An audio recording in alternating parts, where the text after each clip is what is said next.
Saat itu, Ari hanya menatap lesu putri kecilnya yang sedang sakit. Ari masih memilih sebagai anak Tuhan dan memilih meninggalkan masa lalunya sebagai pembunuh bayaran.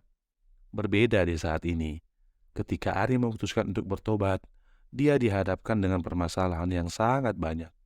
Ditambah lagi, Ari diharuskan memilih kembali membunuh demi biaya anaknya yang harus segera dioperasi agar bisa sembuh. Saat itu, keputusan telah diambil, dan Ari memilih menyelesaikan target demi biaya operasi anaknya. Menitipkan putrinya kepada pihak rumah sakit, Ari bergegas untuk berangkat. Sesampainya di parkiran, Ari melihat taksi dan memanggil, namun taksi itu sempat berlalu.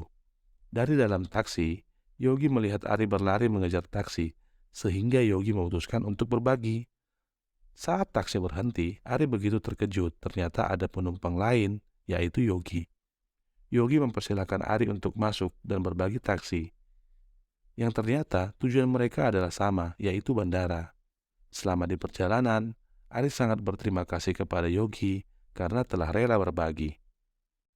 Begitu dengan permasalahan yang dialaminya, Ari sempat bercerita kepada Yogi akan kondisi anaknya.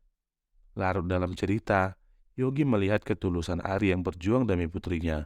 Namun Ari tidak bercerita apa sebenarnya pekerjaan Ari. Tiba sampai di bandara, Ari mengucapkan terima kasih kepada Yogi dan mereka berpisah. Yogi pun sejenak mencari sarapan sebelum berangkat. Setelah selesai, Yogi bergegas menuju ruang tunggu dan melihat keramaian. Ternyata saat itu, Ari ditahan petugas bandara atas kepemilikan senjata tajam. Karena Yogi mengenal beberapa petugas bandara, Yogi segera menghampiri, mengingat Ari bercerita saat bersama Yogi di taksi.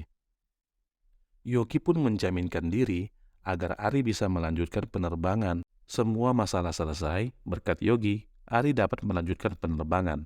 Atas perbuatan itu, Ari tidak tahu lagi harus mengucapkan bagaimana untuk mengucapkan terima kasih yang sangat besar. Karena jika tidak berangkat, maka habislah harapan untuk mendapatkan biaya demi putrinya. Waktu berlalu, Ari menemui orang suruhan untuk mengenai sebuah nama. Siapa yang menjadi target? Ari segera mendapatkan nama untuk target yang akan dibunuh dengan bayaran yang disepakati. Karena hanya nama yang diberikan, Ari mulai mencari dengan bermodalkan petunjuk. Sekian lama mencari, tiba saat di sebuah perkebunan, Ari menuju segera untuk mengeksekusi.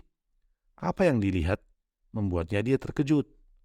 Target yang akan dibunuh itu ternyata orang yang saat itu bersama Yogi yang telah menolongnya. Ari memutuskan untuk menemui Yogi. Setelah bertanya, ternyata target yang akan dibunuh itu adalah adik kandung dari Yogi. Ari bingung. Yogi telah menolongnya. Namun saat ini, Ari harus membunuh adiknya. Akhirnya, Ari jujur kepada Yogi demi uang yang akan dia dapatkan. Mengetahui dasar dari semuanya, Yogi menenangkan Ari dan bertanya, apa yang akan terjadi jika adiknya tidak dibunuh?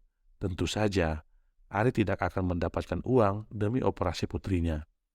Akhirnya, Yogi membujuk Ari agar tidak membunuh adiknya.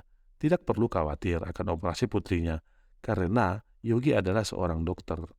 Pada akhirnya, Ari membatalkan niat tersebut dan Yogi menggenapi janjinya. Melalui kisah ini, kita diingatkan dengan ayat Alkitab, yaitu Yesaya 34 ayat 16 yang berkata, "Yang hilang akan kucari, yang tersesat akan kubawa pulang, yang luka akan kubalut, yang sakit akan kukuatkan, serta yang kuat dan gemuk akan kulindungi. Aku menggembalakan mereka sebagaimana harusnya." Saat kita melalui cobaan yang besar, terkadang kita dihadapkan dengan pilihan yang salah. Namun Tuhan adalah gembala yang baik dan tidak akan membiarkan kita tersesat selama kita berserah kepadanya. Tuhan Yesus memberkati.